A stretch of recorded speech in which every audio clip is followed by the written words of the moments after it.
Hey friend, grab your art supplies and come paint along with me.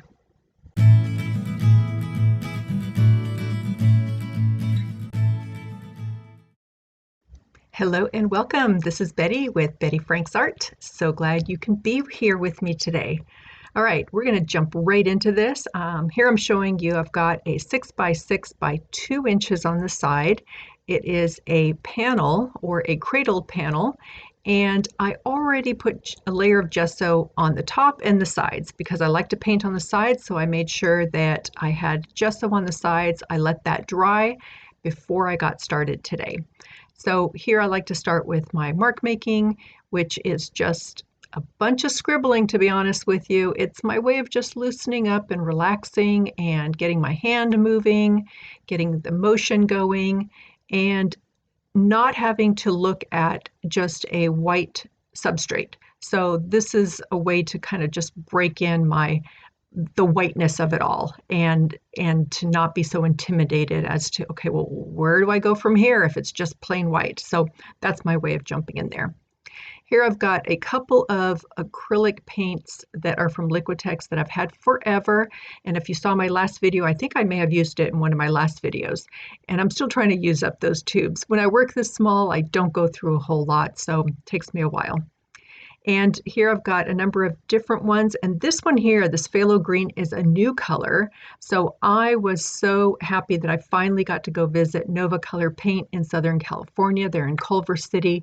And just love meeting everybody, the people behind the scenes, the people in the front of the store, checking out the store itself. And I picked up this new color, phthalo green. So here I'm just testing it out because if you follow me, you know I like to start with black first. But I had to just try out that color and see what it looked like.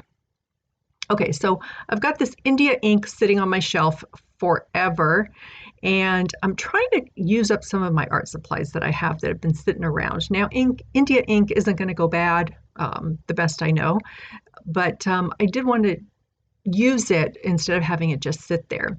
And I love that it's so dark. I mean, it is a black, and now, according to the instructions, it dries quickly.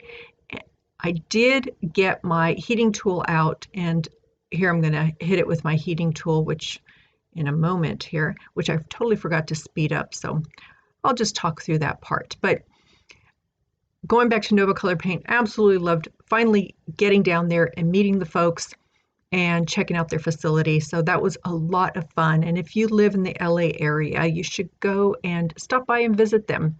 Really a great bunch of people running the place. Also, they have a new website, so I was super excited to find that out. The website, if you've been on it before, was very much outdated. And so now they've got this new look, same paint, same fabulous paint, but a whole new look. And I like where the ordering process, you can kind of categorize it by color. So you can choose, oh, I want all yellows or all reds. And then you can see all the choices that you have when you select it by color. Or you can just look at their entire list. Now, if you're interested in finding out what colors I like to use the most, I will include a link down below so that you can easily see the colors that I like to use. I think I included like 2 yellows, 2 reds, 2 blues, 2 greens, something like that. And that'll get you started. I dove right into using that phthalo green, which I think is a really cool color. But as I go, I'm going to start mixing it in with my other colors as well. It's always fun trying out new colors, and I really recommend getting the 4-ounce jars, which is what I have here. They're great for travel, but they're also great when you just want to try out a color and make sure that you like it. So here I'm reading the label again because, see, I'm putting down color, but when I'm putting down some color, the black is, what's the word I'm looking for? I can't think of the word. But anyway, the black doesn't seem to be dry, even though I thought it was dry. That's why I was rereading that label and thinking, well, maybe I didn't read it correctly. I don't know why it didn't dry really fast or as well as when I use my Nova Color black paint. But I dealt with it, and well, some of these ended up being a little darker than I wanted them to be, but that's okay. As you know, I just keep painting over it until I'm happy with it. I think I hit it with the heating tool a couple of more times just to make sure that it was nice and dry. So in these beginning stages, I just love putting down color, and it's all about just making marks. If you are just joining me and you haven't seen my other videos, welcome to my channel. I love flowers, and I especially love fields of flowers, although I do love all flowers, no matter, whether they're in a vase or in somebody's front yard or wherever I see them, I love them. But when I'm creating, I am inspired by my love for fields of flowers, and that's what I am trying to represent in my artwork.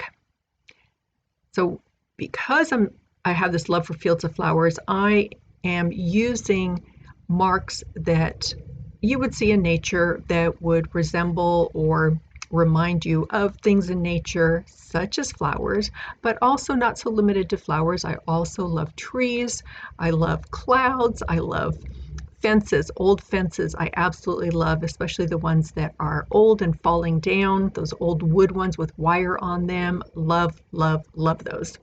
And then also, wait, there was one more thing. Oh, stepping stones. I have this love for stepping stones, and so some of those will be represented in my artwork as well.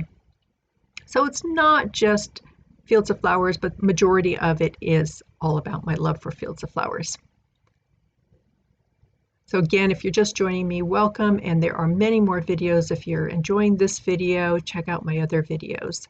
At the very end of this one, there'll be a link for you to watch others, or just click on my name and you'll come across the others. Now that yellow there that was in a small travel size jar, which is a true TSA required size, or that's not the right word either, but you know what I mean. It's the TSA size, and this is a cadmium medium yellow, I think, although it does seem pretty dark.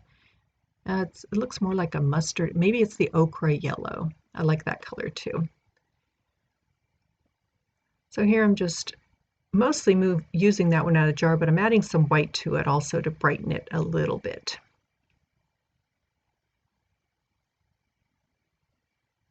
I like the way the yellow is playing with the purple and the greens there.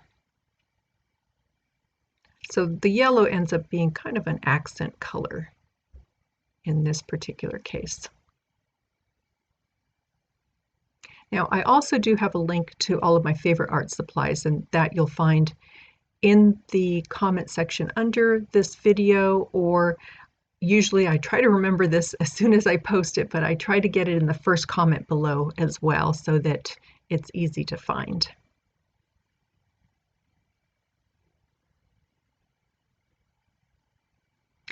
I love reading your comments, so if you have any comments as I go along here, or if you have any questions, feel free to put those down below, and I'm pretty good at getting back to folks within 24 to 48 hours. So happy to respond to you. Now notice here I'm kind of working in between some of these colors, but I'm also going over some areas with color on them, especially the black. I love the black in there, but in the end you'll find that hardly any of the black is going to be showing, but it creates a lot more depth to my paintings if I include that.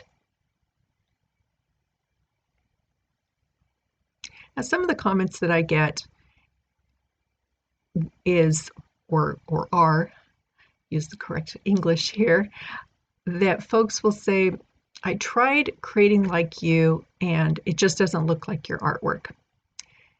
And to those folks, I just want to, and I respond to all of them, and I let them know this.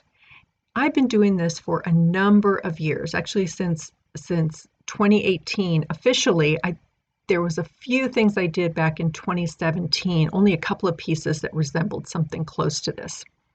Okay, let me break from that little story and go to this red. So I'm using a Stabilo Woody in red, and I just wanted to add some color to this. It felt like it was just going too dark and it needed a splash of a complementary color. So I got out that red and just put down some red marks. And most of those are going to show up in the end, but just a little bit here and there. And then here I've got a Prismacolor pencil where I'm just making some marks. This is an orange color. So again, I wanted some contrast here. I didn't want it to just be these, dark greens and black and purples. Now what I'm holding here is a brush. This is a rigger or a script brush, and mine kind of split in two. I don't know if it's going to show here or not. I think I make some interesting marks later with it because when it dried, it kind of split in two.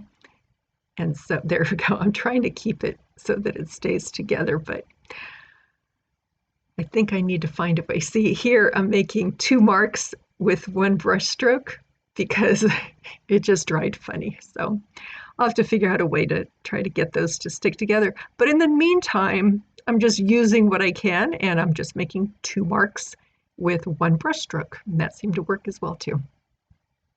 Okay, going back to my story. So if you are trying my style of art, please be patient with yourself.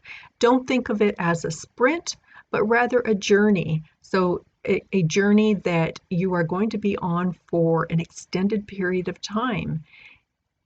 And that's how I view my art, and I view each piece of my art as a journey. So there's a beginning where I put down the gesso, that's really the start of it, and then continuing that journey with mark making, and then adding the black is another part of that journey, and then starting to add color to it is yet another part of that journey. So we're on this journey together when we're creating art, and think of it not just as a journey for one single piece, but your entire journey of being a creative. You're not sprinting to the finish line, but I want to encourage you to enjoy the journey, every step of it. Even those ugly pieces that you make that don't work out. Lord knows I have quite a few paintovers of pieces that are either my old style that I never liked, or pieces that just, there was something about them, they just didn't work out, and I paint over them, and I'm always so much happier once they're painted over and they've got a new life, because as artists we're always recreating ourselves or growing, and not necessarily recreating, but we're growing, we're taking steps forward. And every piece of art that we work on, we are taking steps forward, always learning. We're learning from that last piece that you created, the very first piece that you created. For me, my journey started off with mixed media pieces, and I learned a lot in that process, and I use some of those things that I learned in that process that I apply to my artwork today. So again, going back to the whole thing, it's not a sprint to the finish, it's a journey, and you're picking up information and you're learning things about yourself, about your artwork, about your process, about what you like and what you don't like. And that all has to happen, or that's all going to happen if you continue to practice, practice, practice, practice. And and your mother probably told you this 100 times, if you want to get good at something, you've got to practice. And that also applies to creating art and getting in the studio, whether your studio is a desk in the living room or a place in the garage. It's your studio space, and that's where you need to be and continue to show up on a regular basis. I'm not going to say on a daily basis because I can't create every single day. That's just not me. It doesn't work for me, but it does work for some folks. But I want to say create on a consistent basis. So make it a habit to be in there on a regular basis and creating and spending time learning and doing. Just you've got to do the stuff yourself so that you can become really good at it. All right, so that's what I wanted to share with you about my journey and what's worked for me. Now, the other thing I want to talk about today, as you guys are watching me put down paint here, is comparison. We've got social media, and it's so easy to just get on there and say, oh, I love this artist. I wish I can create like that. I wish I can do this. I wish I can do that. And I did the same thing, and I still do. I'll see artists and I'll think, oh God, I would love to create like that. That is normal. I think we do that we're just we're just humans that are just cruel to ourselves at certain points. And I want to say stop doing it, but I'm not, I haven't stopped doing it myself. So I don't want to lecture you to stop doing it, but I want to encourage you to compare yourself to where you are in your journey compared to where you once were in your journey. Now, for some of you folks, it might be, maybe you just picked up a brush today. So there's really not much of a comparison you can do just yet. However, if you've been creating for a number of years, and I hope that you took pictures or you saved pieces that you created years ago, I want you to go and look at those and compare those to where you are today. And I am pretty sure that almost in all cases that you have made improvements that are very noticeable, and that you can look back and say, wow, yeah, I don't quite create that way, and I can see how I create differently today, and I create much better, and I'm happier with the way I create today. So again, try not to compare yourself to others, but at the same time, I totally understand where you're coming from when you do. Here I am measuring because I wanted to make sure it was a 6 by 6 by 2.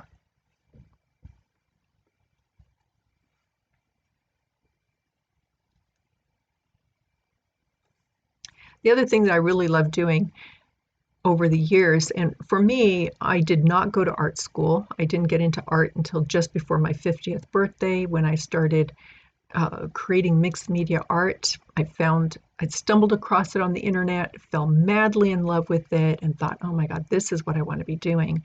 So I spent a number of years doing that. And then I decided I wanted to be an abstract artist. I just started falling in love with abstract work, and it was something that I wanted to do myself.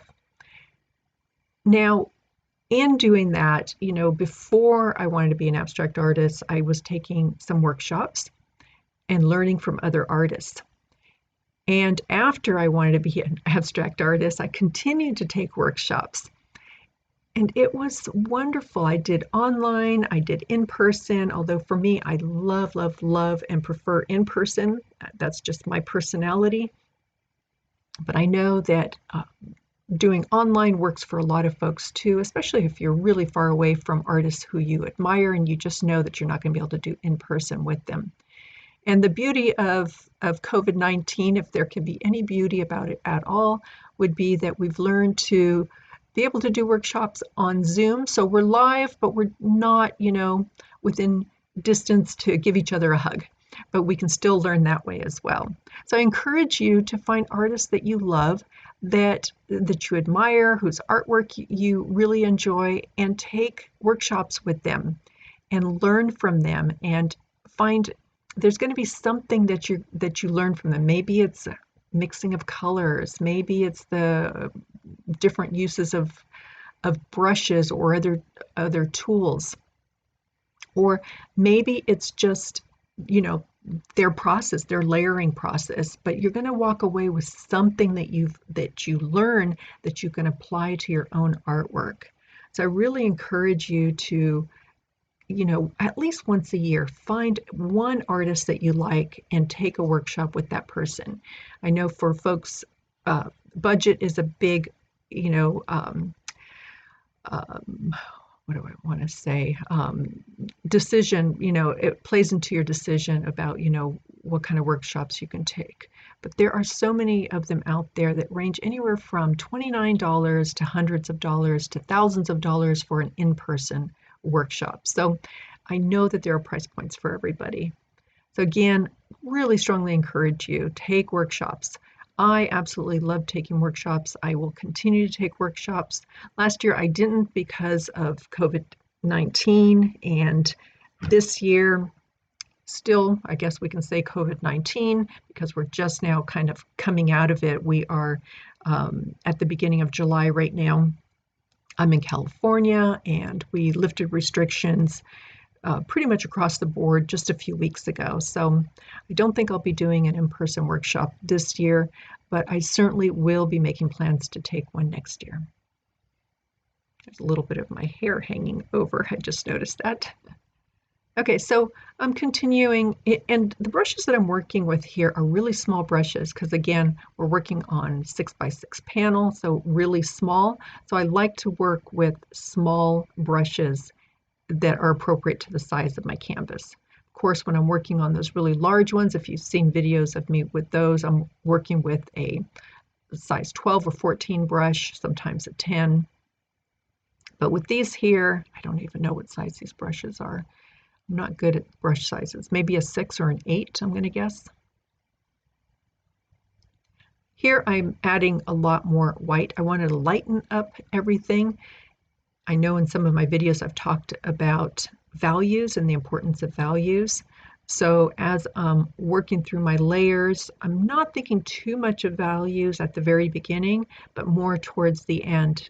I want to bring in those lighter colors. Now this white isn't a pure white, it's got whatever was on my brush, I leave on my brush so that it's got a little tinge of color added to it.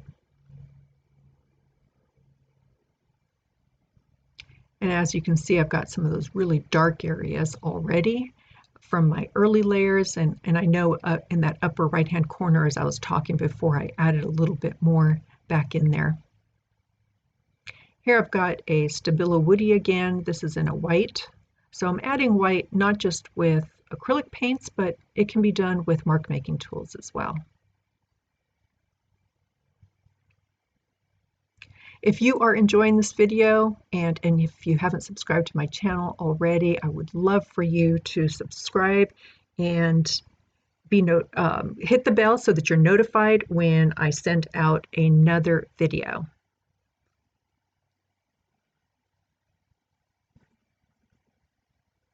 I'm trying to get videos out.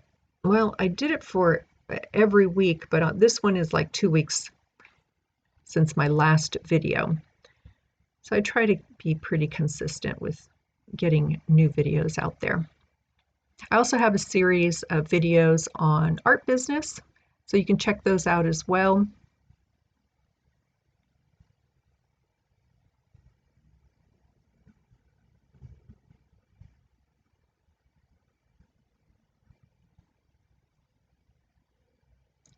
I've got my script brush out again, or my rigger, and that's listed in my favorite art supplies if you want to take a look at that. So I did some dots there with very much watered down paint. I just lifted up a few of those that kind of spread out too much and they didn't look like dots anymore. And that's what the rag was there for. So trying to dry that so that I can move forward. And I'm really getting close to the end here. I might be at the end actually. Here we go. Come back in with a little bit of mark making. A lot of times I like to do my mark making. I like to let everything dry, especially when I'm working large. But with this being July and it's so hot, I've got a fan blowing in I'm in my studio garage as I'm doing this particular one. That's where I get to sit down in a chair. I have another studio that is in downtown San Jose, but that's more for my larger pieces. So I really like this studio where I can sit and work on the small pieces. So I'm working on the final mark making. I've just got a regular pencil in hand there and making marks with it. And that's just kind of the icing on the cake. There's my basket of different mark making tools. I've got a pencil, which is probably a Neo Color 2.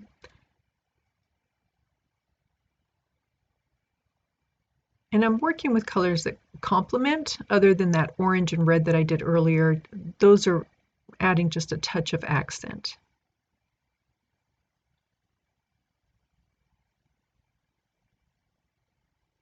Now, if you're interested, I have a video, or I should say, I've got a recorded workshop from a live that I did last year that has been really popular. It's over 2 hours of me working on 24 by 18 inch paper. So we're working a bit larger and going through a number of different steps in my process, but I also talk about harmonizing colors and how to do that. So If you're interested in that, I'm going to include a link here for you.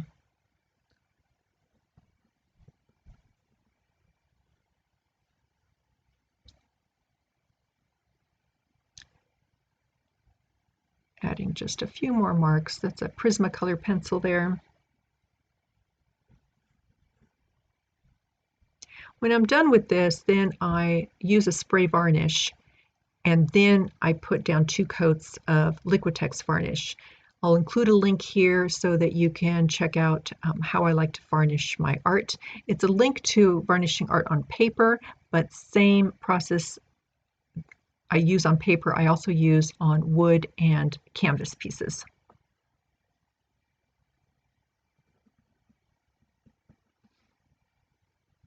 I'm adding just a little bit more color here after I did all my mark making.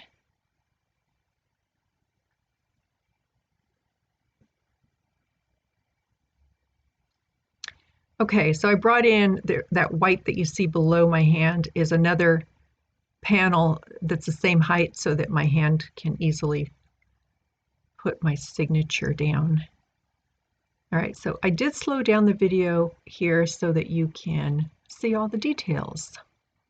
And I've got some pictures at the end as well. So lots of stuff going on, lots of yumminess, as I like to call it. Made up of lines and circles. And check out the sides. I love the sides. It's like an art piece just on the side. There's the top. You can see a little bit of the previous layers underneath there. And off to the right side here. So the varnish, the spray varnish or the spray fixative is going to seal those marks so that when I go and use the liquid varnish on top, it doesn't smudge the marks. And there we have it. And this particular piece sold very quickly, so thank you, Kathy. I appreciate that. And it's going to be going off to Wisconsin. So there's the final piece there. I've got some photos here for you. A little lower left corner angle there. And I'm going to include some side views as well. Really appreciate you being here with me today. Again, leave a comment below. Give me a thumbs up if you enjoyed this video. And subscribe to my channel. I'm hoping that you'll stick around and check out some of my other videos coming up. Wishing you a super fabulous and creative day.